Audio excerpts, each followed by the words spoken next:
हम डेली धक्के खाने जाते थे, लोगों के ऑफिस जाते थे, लोग हमें अपने ऑफिसों के बाहर से भगा देते थे। काम करना स्टार्ट किया, हमने 2000 का कैंपेन किया, हमने 10,000 का कैंपेन किया, हमने 20,000 का कैंपेन किया, उसके बाद 2 लाख के कैंपेन किए, 2 करोड़ के कैंपेन किए।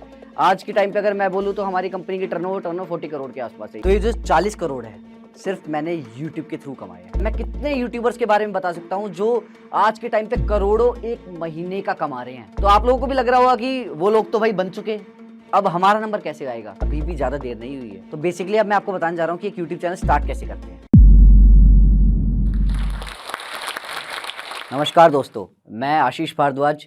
आपने अभी थोड़े दिनों पहले गुड्डू भैया और बकलोल वीडियो का जॉश टॉक पे टॉक देखा होगा। तो मैं आपको बताना चाहता हूँ कि उनकी सक्सेस स्टोरी जो आपने सुनी उसमें एक छोटा सा हाथ मेरा भी है। मेरा बेसिकली सोशियोपूल का हाथ है और मैं सोशियोपूल का फाउंडर। सोशियोपूल बेसिकली एक कंपनी है जिसमें हम यूट्यूबर्स को मैनेज करते हैं, उनको ब्रांड्स देते हैं और उनको आगे कैसे बढ़ना है ये सिखाते हैं। तो आज मैं इस वीडियो में आपको बताऊंगा कि हम कैसे गरीब से अमीर बन सकते हैं यूट्यूब के थ्रू। मैं बेसिकली दिल्ली में पला बड़ा हूँ और दिल्ली में मेरी पैदाइश हुई है। मैं एक लोअर मिडिल क्लास फैमिली से बिलोंग करता हूँ। मेरे फादर दिल्ली पुलिस में थे जो अभी रिटायर हो चुके हैं। तो एक जैसे एक नॉर्मल मिडिल क्लास फैमिली का सपना होता है वैसे ही मेरी फैमिली का एक सपना था कि हमारा लड़का बड़ा हो, 12th क्रॉस करें, उसके बाद दिल्ली पुलिस में सिपाही भर्ती हो जाए, अपनी फिजिकल ट्रेनिंग करे, अपना एक नौकरी मिले और एक शादी और बच्चे हो। लेकिन मेरा बचपन से ही थोड़ा सा अलग था कि मुझे कुछ अलग करना है। मैं एक ये जॉब नहीं कर सकता जिसमें सुबह उठना है टाइम पे, जब मुझे बोल दिया जाए उस टाइम पे उठना है, उस टाइम पे सोना है। मेरे बस की नहीं था ये। तो मैं थोड़ा-सा मेरा इंटरेस्ट अलग हुआ। मुझे लगा 12th के बाद उन्होंने कहा कि भाई एग्ज़ाम्स सारे हैं, फॉर्म भरो सरकारी नौकरियों के। मैंने मना कर दिया। मैंने सीए के लिए फॉर्म भरा। तो सीए में मेरा एडमिशन हो गया। सीए मैंने करनी स्टार्ट करी। सीए करते-करते मेरा इंटरेस्ट बहुत आया। तो सीए करते-करते मुझे एक चीज़ समझ आई। सीए मैंने जॉइन इसलिए की थी कि मैं यहाँ पे पैसा बहुत कमाने आया था। लेकिन मुझे समझ आया कि सीए बनने के बाद भी भैया एक वैगनआर खरीदना मुश्किल हो जाएगा। तो मैं यही सोचता रहा कि यार अब पैसा कैसे कमाएँ? तो एक दिन मैंने विजय शेखर शर्मा का इंटरव्यू सुना पेटीएम का। तो मुझे लगा यार ये भी तो एक सरकारी कर्मचारी का लड़का है। जब ये इतना बड़ा बन सकता है तो यार मैं कहीं तो पहुँच सकता हूँ और मेरे अंदर है भी। जब मैं सीए में आ सकता हूँ तो यहाँ भी पहुँच सकता हूँ। तो मैंने भी अपने कुछ दोस्तों के साथ प्लान बनाया कि यार एक काम करते हैं कि कुछ बिज़नेस करते हैं। तो उस टाइम ऑनलाइन का क्रेज़ बड़ा स्टार्ट हुआ था। ये बात है 2015 की। 2015 में हमने सोचा कि बिज़नेस स्टार्ट करते हैं, कुछ करते हैं। और यूट्यूब भी मतलब ऐसा कुछ नहीं था कि बहुत बड़ा था। तो हमें यूट्यूब की तरफ तो कोई नॉलेज नहीं थी। मैं बोलूँ तो उस टाइम पे मैं यूट्यूब की ज़ीरो नॉलेज रखता था। मुझे कुछ पता ही नहीं था यूट्यूब का। तो हमने कुछ बिज़नेस करने का सोचा, तो हमने सोचा कि ऑनलाइन कबाड़ी वाला बनाते हैं कि कबाड़े में बहुत बिज़नेस है, लोग कमाते हैं, सस्ते में खरीदते हैं, महँगे बेचते हैं और हम भी ऐसे ही करेंगे और हम भी करोड़पति बन जाएँगे। लेकिन उसके बाद क्या हुआ कि हमने बहुत पापड़ बेले, बहुत चप्पलें घिसी। लोगों के पास जाते, बैठते, उठते, हाथ जोड़ते, लेकिन किसी ने कुछ नहीं दिया। फिर एक दिन मेरा एक फ्रेंड मुझे मिला, कह रहा है यार देख फंडिंग जब मिलेगी, जब हमारे पास ना बल्क में बहुत ऑर्डर आएँगे, ऐसे कोई हमें फंडिंग नहीं देने वाला। तो मैंने कहा यार हमारे पास डिजिटल मार्केटिंग के इतने पैसे नहीं है कि हम इतनी बल्क में मार्केटिंग करें। तो उसने एक आइडिया दिया कि एक काम करते हैं यूट्यूब पे प्रमोट करते हैं। उसका एक यूट्यूब चैनल था। मैंने कहा ठीक कह रहा है, तू सही कह रहा है, हम तेरे यूट्यूब चैनल पे हमारी वीडियो प्रमोट करते हैं। तो हमने क्या किया, जो अपना स्क्रब फ्री ब्रांड था उसकी एक यूट्यूब की वीडियो में लगाया और प्रमोट कर दिया। प्रमोट बेसिकली क्या था, वो एक प्रैंक वीडियो थी। उसमें स्टार्टिंग में बोल दिया ये वीडियो स्पॉन्सर की गई है स्क्रब फ्री के थ्रू, अगर आपको ऑनलाइन कबाड़ा बेचना है तो यहाँ पे लॉगिन करो। वो उस टाइम की मतलब ये कहूँगा कि पहली स्पॉन्सर वीडियो थी जो किसी ने देखी थी। तो हमने उस टाइम पे प्रमोट कर दिया, हमें सीधा 10,000 ऑर्डर आ गए। अब ऑर्डर तो आ गए लेकिन हमारे पास ना उसको पूरा करने की मैन पावर, ना हमारे पास इतना पैसा कि हम इतना सामान खरीद सके। हम घर वालों के पास गए, मना कर दिया कि अपनी मर्जी से बिजनेस कर रहा है, हम तो सपोर्ट नहीं करेंगे, करता रहे तुझे जो करना है, अपना चुपचाप गवर्नमेंट जॉब करेगा तो हम सपोर्ट कर देंगे, वरना यहाँ तो हमारा कोई सपोर्ट नहीं है। अब मैं पैसे किससे मांगूँ? अब 2-3 लाख रुपए मैं ऑलरेडी दोस्तों से उठा चुका था उधार। एक 24 साल का लड़का अगर 2-3 लाख रुपए उधार ले चुका है और वो बिल्कुल डूब चुके हैं तो उसे और कौन देगा? कोई दोस्त नहीं देने वाला। तो हमारे पास ऑर्डर आ चुके थे। फिर हमने सोचा कि अब एक काम करते हैं कि इन्वेस्टर्स के पास लेके जाते हैं। लेकिन अब इन्वेस्टर्स के पास लेके जाएं तो वो ये कहेंगे जब तुम्हारे पास इतना था नहीं तो तुमने 10,000 ऑर्डर कर लिए तो तुम इसे खुद पूरा करके दिखाओ। लेकिन मेरे सामने एक डिफिकल्टी थी कि 10,000 ऑर्डर पूरा करने के लिए ना मेरे पास इतनी मैन पावर थी, ना मेरे पास इतना पैसा था। तो जब एक प्रॉब्लम आती है तो उसके साइड बाय साइड एक सोल्यूशन भी आता है। तो मुझे भी साइड बाय साइड एक सोल्यूशन आया। यार 10,000 ऑर्डर आए हैं मुझे एक वीडियो प्रमोट करने से, एक वीडियो के थ्रू प्रमोट करने से। तो अगर 10,000 ऑर्डर मुझे आ सकते हैं, तो ऐसे कितने स्टार्टअप्स ऐसे हैं, कितने बिजनेस ऐसे हैं जिनको ऐसे ऑर्डर चाहिए। तो क्यों ना हम ऐसा करें कि हम उन बिजनेसेस को भी प्रमोट करके देखें यूट्यूब के थ्रू। तो अब हमने सोचा कि अब स्पॉन्सर्स का अब हम एक अलग से एक काम स्टार्ट करते हैं, जिसमें हम यूट्यूब के थ्रू स्पॉन्सर्स बांटेंगे। तो हमने ब्रांड्स के लिए हमने सोचा कि क्या करें। तो वहां पे क्या था कि अब मेरे लिए एक नया टास्क था कि स्क्रफरी बंद करनी है, नई कंपनी खड़ी करनी है। क्योंकि स्क्रफरी में जो पैसा लगा चुका था वो तो डंप है, लेकिन अब नई कंपनी खड़ी करें तो लेकिन वही है, मुझे अमीर तो बनना था। क्योंकि मुझे एक रास्ता दिखा कि यहाँ से क्या है, मैं सीधा सेल करूंगा। अब यहाँ पे ना मुझे कोई इन्वेस्टमेंट करनी है ना कुछ करना है, मुझे सीधा ब्रांड से पैसा लेना है, अपना मार्जिन रखना है और आगे पे करना है। तो मेरा तो इसमें सूखा सूखा प्रॉफिट था, ना जेब से कुछ जा रहा था ना कुछ आ रहा था। तो बेसिकली मैं यहाँ पे बोलूँ तो मैंने अपने जो दूसरे बिजनेस की शुरुआत करी वो 0 रुपीज़। यहाँ पे मैंने कोई इन्वेस्टमेंट नहीं करी, कुछ नहीं किया, बस एक आइडिया था जिसपे मैंने काम करना स्टार्ट किया। क्योंकि वही चीज़ है, अमीर तो बनना था, लेकिन बिना पैसे के बने कैसे। तो बनने के लिए कहीं ना कहीं थोड़ा तो एक्स्ट्रा एफर्ट्स और थोड़ी एक्स्ट्रा क्रिएटिविटी दिखानी पड़ती है। तो अब मुझे ये था कि अब नई कंपनी स्टार्ट करते हैं, नई करूं कैसे, अकेला हूं। तो अकेले में मैंने सोचा कि यार किसको साथ लूं। तो मैंने अपने साथ अपनी वाइफ को लिया, जो बेसिकली आज मेरी वाइफ है, उस टाइम पे मेरी गर्लफ्रेंड थी। तो वो मेरे साथ आई। उसके बाद मेरे फ्रेंड्स थे, तो मेरा एक फ्रेंड था राहुल, उसको मैंने साथ लिया। तो हम 3 जने मिले, हम तीनों ने एक अलग से एक जर्नी स्टार्ट करने की कोशिश करी। तो हम क्या करते थे कि हमारे पास पैसे नहीं थे एक नया ऑफिस खोलने के लिए, क्योंकि वो पुराना ऑफिस मैं बंद कर चुका था, क्योंकि मेरे पास इतना कर्जा हो चुका था कि मेरे पास पैसे नहीं थे। तो हम क्या करते थे, हम कैफेज में जाके बैठते थे। हम डेली क्या करते थे, फेसबुक पे ना नए नए स्टार्टअप्स देखते थे और उनको अप्रोच करते थे कि यहाँ से हम कि किसी को तो कन्विंस करेंगे। हम डेली धक्के खाने जाते थे, लोगों के ऑफिस जाते थे, लोग हमें अपने ऑफिसों के बाहर से भगा देते थे कि नहीं मिलना नहीं मिलना नहीं मिलना।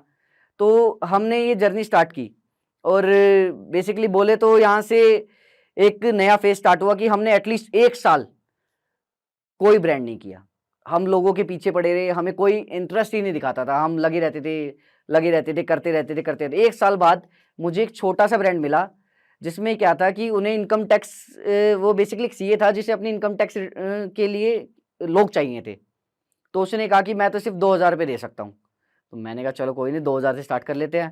पहला ब्रांड है, कोई मिला हमें 1 साल मेहनत करने के बाद, तो हमने स्टार्ट किया। तो हमने वो जब उसका ब्रांड किया, उसके पास पहली वीडियो प्रमोट करते ही उसके पास अप्रोक्स ये लगा लो 100 के आसपास इंक्वायरीज आ गई कि हमें इनकम टैक्स रिटर्न भरवानी है। और जब उसके पास आई तो उसका इंटरेस्ट बढ़ गया, उसने हमें और अप्रोच किया, हमें और वीडियोस कराई, तो हमने उसके लिए और करी। ऐसे धीरे धीरे हमने एक पोर्टफोलियो बनाया उसका, और वो पोर्टफोलियो हमने 4 लोगों को सेल किया। या सेल करते करते करते करते हमें क्लाइंट्स पे क्लाइंट्स मिलने शुरू हुए, हमारी वीडियोस वायरल होनी शुरू हुई, लोग हमें जानने लगे क्योंकि हमने वीडियोस पे अपना लोगो लगाना शुरू किया। फिर हमारे पास क्लाइंट्स अपने आप अप्रोच करने लगे, क्योंकि लोगों को दिखा कि ये भी एक तरीका है, कोई कर रहा है प्रमोट। क्योंकि जब तक हम स्टार्टिंग में जब लोगों के पास घूम रहे थे, तब तक कोई ऐसा था नहीं ना जो अपने आप को प्रमोट कर रहा हो यूट्यूब से। क्योंकि लोगों की एक मेंटेलिटी होती है कि कोई नहीं कर रहा तो इसका मतलब वो बेकार है। तो हमें यहाँ से एक चीज दिखी कि हमने एक पोर्टफोलियो बनाया, हमने लोगों को दिखाया कि देखो जी इनको रिजल्ट आया तो आपको भी आएगा। ये देख देख के हमारे पास और लोग आए, और लोगों से हमने काम करना स्टार्ट किया। हमने 2000 का कैंपेन किया, हमने 10,000 का कैंपेन किया, हमने 20,000 का कैंपेन किया, उसके बाद 2 लाख के कैंपेन किए, 2 करोड़ के कैंपेन किए। आज के टाइम पे अगर मैं बोलूँ तो हमारी कंपनी की टर्नओवर 40 करोड़ के आसपास है ईयरली। तो हम इतने स्पॉन्सर ईयरली कर लेते हैं। और अब ये तो रही स्पॉन्सर की बात। अब हम कैसे एक मैनेजमेंट कंपनी बने एक स्पॉन्सर कंपनी से, अब उसकी जर्नी बताता हूँ। हम स्टार्टिंग में क्या होता था कि हम यूट्यूबर्स को स्पॉन्सर्स देते थे, सिर्फ स्पॉन्सर देते थे। लेकिन हमने देखा कि यार हम तो स्पॉन्सर दे रहे हैं, कोई नई कंपनी आ रही है, उनको सीधा एग्रीमेंट में साइन कर रही है, उनको लेके जा रही है। तो यार हमें लगा कि यार ये तो बड़ा बेकार है कि हम तो उनको हेल्प कर रहे हैं ग्रो करने में, कोई भी नया बंदा आ रहा है, किसी को साइन कर रहा है, ले जा रहा है। तो हमें भी लगा कि यार हमें भी ना आर्टिस्ट मैनेज करने चाहिए। और हमें इतना आइडिया हो चुका था कि अब यूट्यूब पे चलता क्या है। अब हम आर्टिस्ट साइन किसको करें, ऑलरेडी जो मार्केट में काम कर रहे हैं कुछ ही यूट्यूबर थे, वो ऑलरेडी कोई साइन कर चुका था। तो हमने सोचा कि नहीं, हम ना जीरो से क्रिएटर खड़े करेंगे।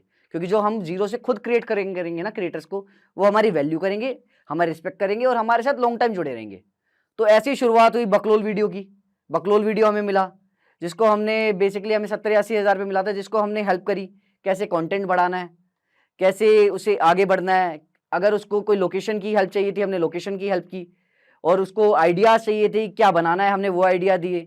तो हमारा बेसिकली यहाँ पे क्या हुआ कि हम उनकी हर फैक्टर पे काम करने लगे। हमने क्रिएटर्स को हर साइड पे उनको हेल्प किया। तो उठाते उठाते हमने कम से कम 50 क्रिएटर उठाए, जिसमें से कुछ क्रिएटर टॉप पे चले गए, जिनमें से आज आप उनका नाम जानते हो। बकलोल वीडियो 11 मिलियन, रचित रोजा 10 मिलियन, मृदुल अभी 12 मिलियन हो चुका है। और ऐसे ही बहुत सारे यूट्यूबर है जो 4 मिलियन, 5 मिलियन, 7 मिलियन, 8 मिलियन पे है। तो हमारे पास अभी करंट में अगर मैं बात करूं तो अप्रोक्स 100 क्रिएटर्स हैं जिनको हम एक्सक्लूसिव मैनेज करते हैं, और अप्रोक्स 2000 यूट्यूबर्स हैं जिनके साथ हम स्पॉन्सरशिप कैंपेन्स करते हैं। तो आज की डेट में बेसिकली हम बात करें तो सोशियोबुल अपने आप में एजेंसीज में बहुत बड़ी एजेंसी है, क्योंकि ऐसा कोई ब्रांड नहीं है जिसके साथ हम काम नहीं करते, और ऐसा कोई क्रिएटर नहीं है जिसके साथ हमने काम नहीं किया। अगर भुवन बाम की बात करें, आशीष चंचलानी की बात करें, कैरी मिनाटी की बात करें, सबके साथ हम काम कर चुके हैं। तो हम जीरो से लेके 40 करोड़ तक पहुंच चुके हैं, और ये 40 करोड़ हमें पता है एक दिन 80 करोड़ भी होंगे, एक दिन 150 करोड़ भी होंगे, क्योंकि हमने कभी नहीं सोचा था कि हम कभी 40 करोड़ की टर्नओवर तक भी पहुंच पाएंगे एक साल में। हम पहुंचे हैं। और मैंने कहा था ना कि अमीर बनना था तो मेहनत तो करनी पड़ी, तो हमने बहुत मेहनत करी है इसके पीछे, बहुत पापड़ बेले हैं। तो ये जो 40 करोड़ है सिर्फ मैंने यूट्यूब के थ्रू कमाए हैं। तो मैं आज के टाइम पे कहना चाहता हूँ कि यूट्यूब मेरा नहीं, बहुत लोगों के लिए भगवान है, जिन्होंने लोगों को जीरो से ऊपर पहुंचाया। मैं कितने यूट्यूबर्स के बारे में बता सकता हूँ जो आज के टाइम पे करोड़ों एक महीने का कमा रहे हैं। एक महीने का 1 करोड़ रुपया, आपने कभी सोचा भी है 1 करोड़ एक महीना कितना होता है? जिंदगी में नहीं कमा सकते हम लोग, और वो ये यूट्यूबर 1 महीने में कमा रहा है। क्यों? क्योंकि उसने कुछ चीजों को अप्लाई किया, उसने वो सोचा, उसने वो किया जो आप सोच नहीं पाए। अगर आप सोच लेते हो तो आज आप उसकी जगह होते, क्योंकि उन्होंने कुछ अलग किया। उन्होंने अपनी फैमिली से फाइट की। जब उन्होंने भी अपना करियर स्टार्ट किया होगा ना, उनका भी मजाक उड़ाया होगा लोगों ने, उनकी फैमिलीज ने उनका मजाक उड़ाया होगा, उनके दोस्तों ने उनका मजाक उड़ाया होगा, क्या कर रहा है, क्या पागल है क्या, अबे वीडियो कैमरा लेके चल रहा है, फोटोग्राफर बनेगा क्या। लेकिन ये बात सिर्फ 4 साल पुरानी है। आज की बात करें तो यूट्यूबर्स की रिस्पेक्ट एक बॉलीवुड सेलिब्रिटी जितनी हो चुकी है। वो इतना कमाते हैं, इतना फेम है, लोग उनके फैन हैं, उनके सब्सक्राइबर्स हैं, उनको हर जगह पूछा जाता है। बॉलीवुड मूवी कोलैबोरेशंस करते हैं, मूवीज तक में जाते हैं। आपने देखा होगा कैरी अभी मूवी पहुंच गया है यार, भुवन कमर्शियल एड्स कर रहा है, आशीष कितनी सारी वेब सीरीज कर चुका है। तो यही सब चीजें हैं कि लोगों की ना अब सोच बदल चुकी है। अब यूट्यूबर्स नॉर्मल यूट्यूबर नहीं रह गए, वो एक करियर है। तो आप लोगों को भी लग रहा होगा कि वो लोग तो भाई बन चुके हैं, अब हमारा नंबर कैसे आएगा। तो मैं आपको ये बता दूं, अभी भी ज्यादा देर नहीं हुई है, क्योंकि हर बार कोई नया बंदा आता है, किसी पुराने को नीचे करता है और उससे ऊपर बढ़ जाता है। तो बेसिकली अब मैं आपको बताने जा रहा हूँ कि एक यूट्यूब चैनल स्टार्ट कैसे करते हैं। तो यूट्यूब चैनल स्टार्ट करने का मतलब ये नहीं है कि आप यूट्यूब पे गए, एक चैनल बनाया, उस पर अपना नाम लिखा, डीपी लगाई, 2 जुल्फिजुली कुछ वीडियो डाल दी, 4 दिन वीडियो डाल दी, 1 महीना वीडियो डाल दी और यूट्यूब चैनल बन गया। वो कुछ नहीं है, वो टाइम वेस्ट है। वो आप सिर्फ एक टाइम पास कर रहे हो, मजाक कर रहे हो अपने साथ भी और अपने घर वालों के साथ भी, कि बस हाँ, क्योंकि आजकल आपको पता लग गया कि यूट्यूब करियर है, घर वालों का पागल बना रहे हो कि हम तो यूट्यूबर बनने चले जी। ऐसा नहीं है। यूट्यूब में सबसे पहले आपको एक टीम बनानी पड़ेगी, क्योंकि एक चीज़ और आपको बताने वाला हूँ, यूट्यूब चैनल पैसे से नहीं बनता। ये बात आप हमेशा याद रखना। यूट्यूब चैनल ऐसी चीज़ है जो एक अंदर से निकल के आती है, क्योंकि यूट्यूबर वो होता है कि लोग आपके अंदर की क्रिएटिविटी देखना चाहते हैं। उनको अगर पैसे से ही बनना होता है, हज़ारों प्रोडक्शन हाउस बने हैं, वो यूट्यूबर बन जाते हैं। आप यूट्यूब पे देखोगे तो बड़े यूट्यूब चैनल जो है ना, वो इंडिविजुअल्स हैं, कोई प्रोडक्शन हाउसेज नहीं। प्रोडक्शन हाउसेज टीवीएफ वगैरह भी अगर उनको देखे तो उनके इतने व्यूज़ नहीं है जितने एक इंडिविजुअल के व्यूज़ है। तो इंडिविजुअल को लोग ज़्यादा पसंद करते हैं। तो इंडिविजुअल वो जितने भी बने ना, all are with zero investment, किसी ने पैसा नहीं लगाया। तो आपको सिंपल सा एक काम करना है कि आपको एक टीम बनानी है। आपको 2-3 लोग अपने साथ ढूंढने हैं जो आपके साथ काम कर सके, आपकी सेम सोच को फॉलो कर सके, क्योंकि अगर आपकी सोच फॉलो नहीं होगी तो आप लोग टीम बना ही नहीं पाओगे। सबसे पहले तो टीम जरूरी है। सेकंड, आपको ये देखना है कि बनाना क्या है। अगर आप देखते हो कि आपको कॉमेडी कंटेंट बनाना है, आप कॉमेडी में भी फैक्टर आ जाते हैं कि भैया आपको कैसा बनाना है, कि फैमिली कॉमेडी बनाना है, एडल्ट कॉमेडी बनाना है, क्या बनाना है, वो आप पे डिपेंड करता है। आपको उसके बाद क्या होता है कि आपको एक रेगुलरिटी बहुत ज़रूरी है, कि अगर आप कंटेंट बना रहे हो, आपने 2 महीने बना के छोड़ दिया तो आप सोच रहे हो कि भैया आप यूट्यूबर बन गए, वो नहीं है। आपको regular content time to time बनाना पड़ेगा। लोग 5 साल से रेगुलर बेसिस पे कंटेंट बना रहे हैं और वो अपने यूट्यूब चैनल को अब एज अ जॉब लेते हैं कि सुबह डेली उठे, आज स्क्रिप्टिंग का काम है, आज पूरा दिन स्क्रिप्टिंग करी है, कल हमें शूट करना है, परसों हमें एडिट करना है, उसके बाद थंबनेल, उसके बाद अपलोडिंग, पूरा 1 हफ्ते का प्रोसेस होता है एक वीडियो का। जो लोग उसे रेगुलरली फॉलो कर रहे हैं। लेकिन आजकल के मैं कुछ लड़कों को देखता हूँ, वो क्या होता है कि भैया यूट्यूब चैनल यूट्यूबर तो बन गए, लेकिन आज इधर घूमने जा रहे हैं, कल उधर घूमने जा रहे हैं, वीडियो महीने में 1 निकाल रहे हैं। तो ऐसे आप यूट्यूबर नहीं बन सकते। आपको जब आपका फेम आ जाए, हाँ ठीक है, आप एक लेवल पे चले गए, आप कहोगे कि बड़े यूट्यूबर तो 2 महीने में 3 महीने में एक वीडियो डालते हैं। भैया आज उनके पास एक फैन बेस है, वो 3 महीने के 6 महीने में वीडियो डाल सकते हैं, लेकिन आपके पास फैन बेस नहीं है। आपको फैन बेस बनाना पड़ेगा। और फैन बेस क्या होता है? रेगुलर कंटेंट से। क्योंकि आजकल क्या है कि लोग ना डेली वीडियो देखना चाहते हैं। अब जो लोग यूट्यूब चलाते हैं उनको डेली चाहिए कि वो यूट्यूब पे आपकी वीडियोस देखें। तो अगर आप उनको जितना ज़्यादा जितना कम कंटेंट परोसोगे उतनी कम आपकी फैन बेस बनेगा। तो इसलिए सबसे बेस्ट ये है कि ज़्यादा से ज़्यादा कंटेंट आप उनको परोस के दो। जितना ज़्यादा कंटेंट परोसोगे उतनी जल्दी आप ग्रो करोगे, उतनी जल्दी आपके सब्सक्राइबर्स बढ़ेंगे।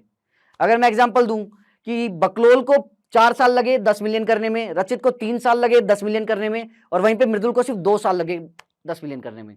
तो ऐसा कुछ नहीं है कि आप आज स्टार्ट करोगे तो आपको भी 5 साल लगेंगे 7 साल लगेंगे, आप 6 महीने में भी 10 मिलियन कर सकते हो। बट डिपेंड करता है कि आप किस वे में जा रहे हो। तो अपनी ऑडियंस को अच्छे से टारगेट करो, उनको समझो कि उनको क्या पसंद है, सिर्फ वो ही बनाओ।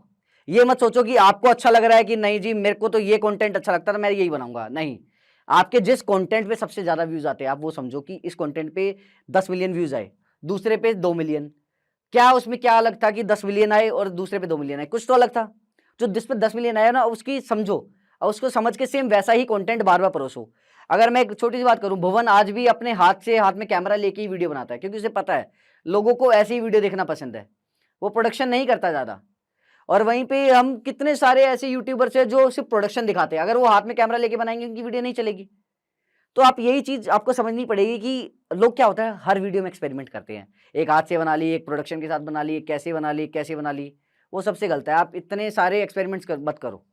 और सेकंड चीज, आप एक कंटेंट बना रहे हो आप उसी को फॉलो करो। कई लोगों को देखा मैंने एक ही चैनल पे व्लॉग डाल रहे हैं, उसी पे क्या कहते हैं कॉमेडी कंटेंट डाल रहे हैं, उसी पे प्रैंक्स डाल रहे हैं, उसी पे कुछ भी डाल रहे हैं।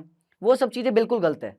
उससे क्या होगा, सिर्फ आपकी यूट्यूब चैनल की रीच होगी। क्योंकि यूट्यूब का सीन क्या होता है कि जैसे आपने कोई वीडियो अपलोड करी, उस पर 10 मिलियन व्यूज आए, तो अब नेक्स्ट वीडियो जो अपलोड करोगे ना, सबसे पहले वो आपके सब्सक्राइबर्स के पास नहीं जाएगी, वो जो लास्ट वीडियो के जो व्यूअर्स है ना, वो वीडियो उनके पास जाएगी। अगर वो आपने जो नई वीडियो डाली उन व्यूअर्स को पसंद ही नहीं आई, तो यूट्यूब उसको आगे रिकमेंडेशन में नहीं भेजेगा। और अगर वो रिकमेंडेशन में नहीं भेजेगा तो आपके व्यूज नहीं आएंगे। तो हमेशा एक बात याद रखो कि यूट्यूब पे जो 90% व्यूज आते हैं ना, वो सिर्फ रिकमेंडेशन से आते हैं। तो इसलिए हमेशा अपनी लास्ट वीडियो की ऑडियंस को मत भूलो, अपनी टॉप वीडियो की ऑडियंस को मत भूलो, उसको जरूर फॉलो करो। और सब्सक्राइबर्स मैटर नहीं करते, आपके चाहे 20 मिलियन सब्सक्राइबर हो, व्यूज चाहे 20 मिलियन सब्सक्राइबर है, अगर 4 लाख व्यूज आ रहे हैं कोई वैल्यू नहीं है। वहीं पे अगर आपके सिर्फ 1 मिलियन सब्सक्राइबर हो 20 मिलियन व्यूज आ रहे हैं, आपकी बहुत वैल्यू है। तो अपना फोकस ये रखो, अमीर आप भी बन सकते हो, पैसे आप भी कमा सकते हो, आप में भी कोई कमी नहीं है, आप भी मेरे जैसी हो, मैं भी आपके जैसा हूँ। तो यहाँ पे मैंने आपको यूट्यूब की एक छोटी सी चीज़ें बताई और मैं अपनी जर्नी भी आपको बताई, कुछ यूट्यूबर्स की जर्नी भी बताई कि कैसे वो छोटे से बड़े बने। तो पैसा कमाना बड़ी बात नहीं है यार, कोई भी कमा सकता है, बस उसके लिए एफर्ट्स और क्रिएटिविटी चाहिए। आप वही अगर पुराने धंधे में घुसोगे कि पापा की दुकान थी मैं भी दुकान खोल लूँगा तो मैं अमीर बन जाऊँगा, कभी नहीं हो सकता। कुछ अलग करना पड़ेगा। और हाँ, यूट्यूब कुछ अलग है आज के टाइम पे। अगर ये वीडियो देखने के बाद आपको लगता है कि आपको एंटरप्रेन्योर बनने का या बड़ा बिजनेस स्टार्ट करने का रोड मैप मिल चुका है, तो रुकिए। बड़ा बिजनेस स्टार्ट करने के लिए हम सबको एक स्किल का आना बहुत जरूरी है। कम्युनिकेशन एक एंटरप्रेन्योर के लिए एक ट्रम्प कार्ड की तरह होता है और आज के हाइपर कनेक्टेड जमाने में इंग्लिश कम्युनिकेशन जैसी ग्लोबल स्किल का होना बहुत ही ज्यादा इंपॉर्टेंट है। इस ग्लोबल स्किल को सीखने के लिए और अपना बड़ा बिजनेस स्टार्ट करने के लिए जोश टॉक्स के पास हम सभी के लिए एक सोल्यूशन है। जोश स्किल्स ऐप भारत का number 1 spoken English learning app है, जिसके जरिए हम अपनी इंग्लिश कम्युनिकेशन स्किल्स को वर्ल्ड क्लास बना सकते हैं। जोश स्किल्स ऐप पे आपको प्रैक्टिस करने के लिए मिलता है अपनी कम्युनिकेशन स्किल्स को, वो भी अन्य स्टूडेंट्स के साथ। घबराइए मत, इस कॉल का आपको कोई चार्ज नहीं लगेगा, ये आपके स्टडी मटेरियल के साथ ही इंक्लूडेड होगी। कोई भी बड़ा बिजनेस शुरू करने से पहले उसमें बहुत ज्यादा जरूरी होता है इनिशियल इन्वेस्टमेंट का होना, और खुद पे की गई हुई इन्वेस्टमेंट कभी बेकार नहीं जाती और ना ही कोई हमसे उसे छीन सकता है। तो चलिए दोस्तों, हम सभी अपनी जिंदगी की सबसे बड़ी इन्वेस्टमेंट की ओर एक कदम बढ़ाएं, अपनी इंग्लिश कम्युनिकेशन स्किल्स को वर्ल्ड क्लास बनाकर विद जोश स्किल्स ऐप। पिन कमेंट में दिए हुए लिंक पे क्लिक करें और आज ही शुरू करें।